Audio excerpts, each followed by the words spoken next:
I am an artist and book designer from Berlin. And as an artist, I do books and exhibitions about my own research projects. Often my research starts with scientific images, scientific photography.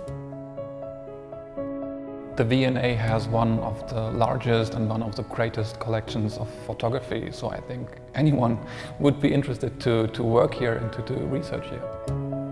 During my residency, how I found photographs is really like how you would imagine it. You go into the archive, you really go into the basement, you open boxes which maybe have not been opened for years or even decades.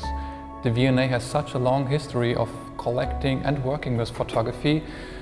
The amount is so immense. There are so many images which are not looked at enough, I think.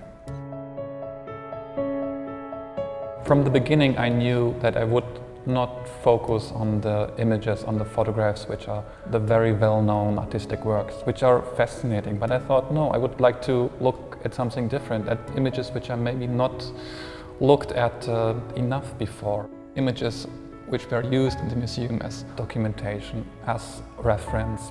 All the images which were just used as tools, and maybe not primarily as artistic works.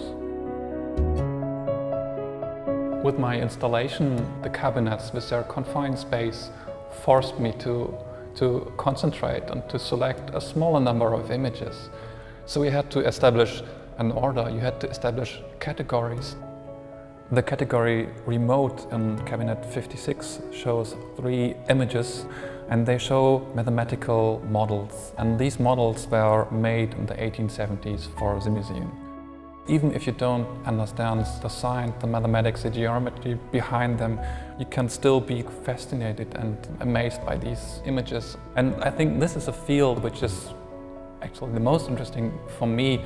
This is all the different ways how you work with photography as a tool. A big part of the collection, which is, you can say, is slightly undiscovered.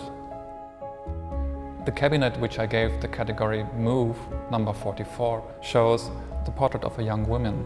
And actually we do not know who this woman was. We even do not know who took this photograph and for what reason. With my installation, I hope to arouse some interest for a part of the collection that's maybe a bit overlooked for the moment. And I also wanted to show how even images which are only scientific or only documentation can still be beautiful and interesting.